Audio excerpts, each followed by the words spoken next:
Last class में हमने realisation account का फॉर्मेट डिस्कस किया था, जिसमें हमने डिस्कस किया था कि बैलेंस शीट से एसेट्स इधर क्रॉस पोस्टिंग करते हैं, लाइबिलिटीज इधर पोस्टिंग करते हैं। एसेट्स का निपटारा करने के लिए पेमेंट कर सकते हैं बाय बैंक, पार्टनर ले जाए तो बाय पार्टनर। और एक तीसरी चीज़ जो हमने अभी तक डिस्कस नहीं करी है वो ये है कि अगर किसी एसेट को कोई लाइबिलिटी ले जाए, एसेट को लाइबिलिटी ले जाने का मतलब क्या है, हमारे पास एक मशीन पड़ी हुई थी और एक हमारा क्रेडिटर है जिसको हमें पेमेंट करनी है, तो वो क्रेडिटर कहता है कि भाई तुमने मुझे 5,000 रुपये देने हैं, अच्छा है कि तुम मुझे मशीन दे दो। तो अगर हमारी कोई क्रेडिटर कोई हमारी एसेट को लेकर चला जाता है तो उसके लिए नो एंट्री, यहाँ पर हमारी कोई एंट्री नहीं होती है। बिल्कुल इसी तरीके से अगर हमारी लाइबिलिटी के भी निपटाने के 3 तरीके हैं। पेमेंट कर देते हैं तो टू बैंक, पार्टनर लेकर चला जाता है तो टू पार्टनर, और अगर हमारी लाइबिलिटी कोई क्रेडिटर कहता है कि मैं ये एसेट ले जाता हूं तो उसके बदले में नो एंट्री। ये हमारा रियलाइजेशन अकाउंट का प्रॉपर फॉर्मेट है। अब इसकी जर्नल एंट्रीज डिस्कस करते हैं, क्योंकि बहुत बार एग्जाम में क्वेश्चन आता है कि आपको जर्नल एंट्रीज बतानी होती है, आपसे अकाउंट पूछते ही नहीं है। तो आपने रिवैल्यूएशन में भी जर्नल एंट्रीज करी है। सपोज एसेट्स को ट्रांसफर करने की एंट्री करनी है तो फर्स्ट एंट्री क्या हो जाएगी, realisation account debit to assets account, जो भी एसेट्स का नाम है। सपोज मशीन है, यहाँ पर अगर हम अलग अलग एसेट्स के नाम लिख लेते हैं, सपोज ये 3 एसेट्स के नाम हैं, तो realisation account debit to machine account, realisation account debit to plant account, realisation account debit to land account. ऐसे ही लाइबिलिटीज, अगर लाइबिलिटीज को हम कुछ नाम दे देते हैं तो इसकी हमारी क्या एंट्री हो जाएगी, creditors account debit to realisation account, bills payable account debit to realisation account. ये तो हो गया एसेट्स और लाइबिलिटीज को ट्रांसफर करने की एंट्री। अब बात आती है उसके निपटारे की। अगर एसेट्स को बेचते हैं, हमने लिखा बाय बैंक, आपको लेजर पोस्टिंग करनी आती है, बाय बैंक लिखा है, कौन से अकाउंट में लिखा है, रियलाइजेशन अकाउंट में। जरा जर्नल एंट्री बनाइए इसकी, क्या हो जाएगी, bank account debit to realisation account. अगर किसी एसेट को कोई पार्टनर ले गया, partners capital account debit to realisation account. और अगर किसी एसेट को कोई लाइबिलिटी ले गई तो नो एंट्री। लाइबिलिटी के केस में देखते हैं, अगर लाइबिलिटी को पे कर दिया, टू बैंक लिखा हुआ है, कौन से अकाउंट में लिखा है टू बैंक, रियलाइजेशन अकाउंट में, तो क्या एंट्री हो जाएगी पेमेंट करने की, realisation account debit to bank account. कोई पार्टनर लेकर चला गया, realisation account debit to partners capital account, और किसी लाइबिलिटी से बोला वो कोई एसेट ले लेगा तो नो एंट्री। उसके अलावा अगर रियलाइजेशन फर्म, जो पार्टनरशिप फर्म है, वो रियलाइजेशन एक्सपेंसेस का भुगतान कर रही है तो रियलाइजेशन एक्सपेंसेस को पे करने की entry, realisation account debit to bank account. और प्रॉफिट को डिस्ट्रीब्यूट करने की एंट्री, इसमें देखते हैं आपको कितना समझ में आया है। प्रॉफिट को डिस्ट्रीब्यूट करने की एंट्री बिल्कुल जो आपने रिवैल्यूएशन में किया था, realisation account debit to X capital account to Y's capital account to जेड्स capital account. To realisation profit मत लिख देना, क्या एंट्री होगी, realisation account debit to X capital account to Y's capital account to जेड्स कैपिटल अकाउंट। जो भी realisation profit हमारा आता है उसको ओल्ड पार्टनर्स में ओल्ड रेशियो में डिस्ट्रीब्यूट किया जाता है। एक बार दोबारा से एंट्रीज देखते हैं फटाफट।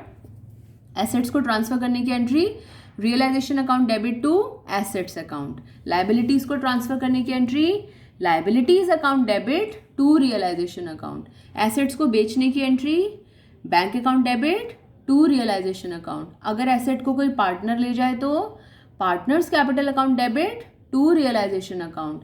लाइबिलिटी को पे करने की entry, realisation account debit to bank account. Realisation liability को कोई पार्टनर बोले मैं पे कर दूंगा तो realisation account debit to bank account. जब पार्टनरशिप फर्म जो है रियलाइजेशन एक्सपेंसेस का भुगतान करे, realisation account debit to bank account. और रियलाइजेशन प्रॉफिट की entry, realisation account debit to old partners capital account. Profit को ओल्ड रेशियो में डिस्कस और डिस्ट्रीब्यूट। ओके, अगर यहाँ पर प्रॉफिट की बजाय लॉस आ जाए तब आप एंट्री क्या करेंगे, X capital account debit, Y's capital account debit, जेड्स capital account debit to realisation account. जो भी आपका लॉस आया है वो ओल्ड पार्टनर्स में ओल्ड रेशियो में डिस्ट्रीब्यूट कर देंगे। ये सारी एंट्रीज आप साथ में वीडियो को पॉज करके सारी एंट्रीज एक जगह लिख सकते हैं कि एसेट को ट्रांसफर करने की ये, एसेट को बेचने की ये, पार्टनर ले जाए तो ये ये आप मुझे असाइनमेंट के रूप में भी इसको सेंड कर सकते हैं। अभी मैं वीडियो के एंड में आपको बताऊंगी आपको क्या क्या मुझे सेंड करना है। ओके, अब हम डिस्कस करते हैं रियलाइजेशन अकाउंट के फीचर्स, कुछ इसकी विशेषताएं। तो आप नए पेज पे हेडिंग डाल सकते हैं रियलाइजेशन अकाउंट की विशेषताएं।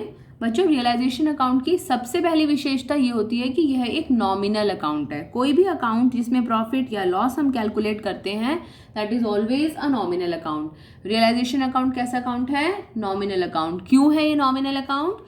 क्योंकि इसमें हम प्रॉफिट या लॉस कैलकुलेट करते हैं।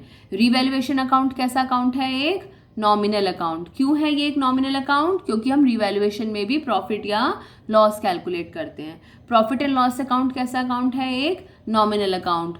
क्यों है ये एक नॉमिनल अकाउंट? क्योंकि इसमें भी हम प्रॉफिट या लॉस कैलकुलेट करते हैं। तो हमने क्या सीखा? नॉमिनल अकाउंट वो अकाउंट जिसमें हम प्रॉफिट या लॉस कैलकुलेट करते हैं।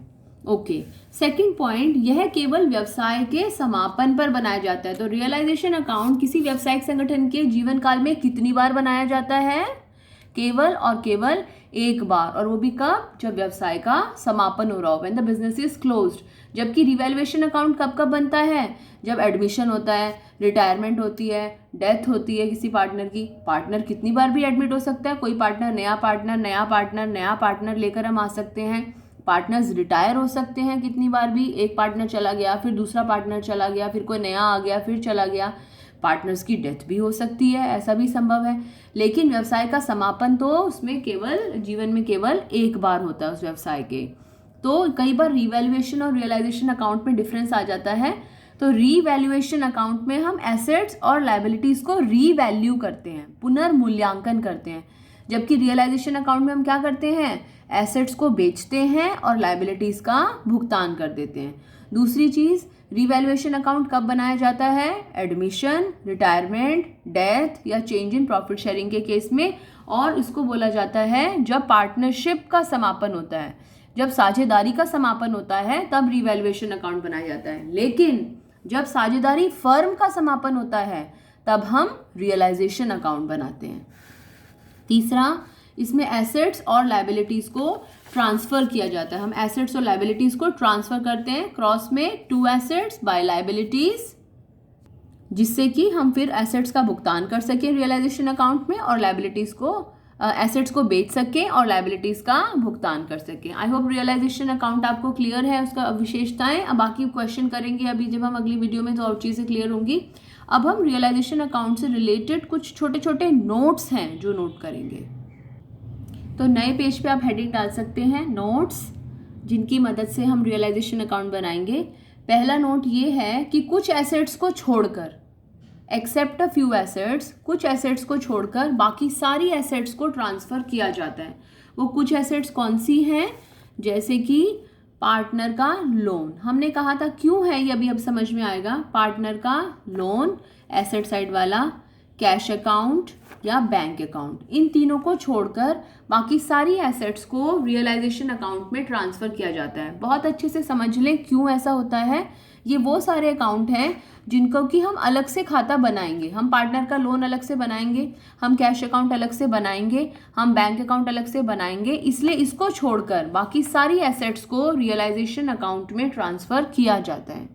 इधर गुडविल को भी बाकी एसेट्स की तरह ही ट्रांसफर किया जाता है। आप ये ना सोचें कि गुडविल को तो हम राइट ऑफ किया करते थे एडमिशन, रिटायरमेंट या डेथ के केस में, तो यहाँ राइट ऑफ करेंगे, बिल्कुल भी नहीं। बाकी एसेट्स की तरह गुडविल को भी हम ट्रांसफर कर देंगे। ठीक है, नेक्स्ट पॉइंट, सारी लायबिलिटीज को ट्रांसफर किया जाता है कुछ लायबिलिटीज को छोड़कर। कौन कौन सी लायबिलिटीज को छोड़कर? पार्टनर का लोन, रीजन वही जो यहाँ पर बताया, क्योंकि हम पार्टनर का लोन अलग से बनाएंगे। कैपिटल अकाउंट, रीजन वही जो यहाँ पर बताया कि हम कैपिटल अकाउंट अलग से बनाएंगे। और जनरल रिजर्व और P&L का वही ट्रीटमेंट जो हमने एडमिशन, रिटायरमेंट या डेथ में सीखा है। क्या करते थे हम? जनरल रिजर्व को डिस्ट्रीब्यूट करते थे और कैपिटल अकाउंट में बाय वाली साइड में पुट कर देते थे। तीसरा पॉइंट, कोई एसेट और उसका रिजर्व दिया है बैलेंस शीट में, तो वो उसका क्या ट्रीटमेंट होगा, इसे नोट कर लीजिए। अगली वीडियो में इस पर डिटेल्ड डिस्कशन करेंगे। यहाँ पर टू एसेट और बाय उसका रिजर्व करके इसे नोट कर लीजिए। ये कैसे आया है ये अभी अगली वीडियो में डिस्कस करते हैं।